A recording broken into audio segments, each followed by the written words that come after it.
आपने सुना होगा कि ओवरी में कई बार पानी की गांठें यानी सिस्ट हो जाती हैं। ज़्यादातर केसेस में ये सिस्ट नॉर्मल हो जाती हैं 2 से 3 महीने में, लेकिन कुछ-कुछ केसेस में ये रिस्की हो सकती है।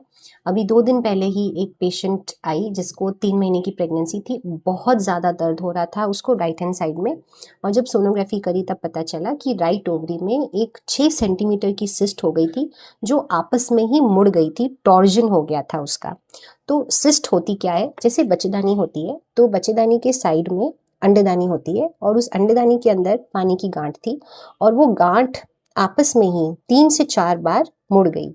ये जो लिगामेंट होता है इस लिगामेंट के ऊपर मुड़ गई और बहुत भयंकर दर्द होता है।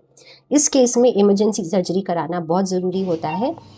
थैंकफुली पेशेंट हमारे पास टाइम पे आ गई और हमने दूरबीन के द्वारा उसकी सर्जरी कर दी और सिस्ट को बाहर निकाल दिया। बेबी भी ठीक है, पेशेंट भी ठीक है, डिस्चार्ज हो गए हैं, घर चले गए हैं। लेकिन ये ध्यान रखने वाली बात है कि कभी भी तेज़ दर्द हो तो तुरंत डॉक्टर की सलाह लें, सोनोग्राफी कराएं, और अगर सिस्ट आती है और इस तरह का टॉर्जन वाला केस है तो सर्जरी बहुत ज़रूरी होती है। हर एक सिस्ट नॉर्मल नहीं होती, इसीलिए सोनोग्राफी और जांच ज़रूरी होती है।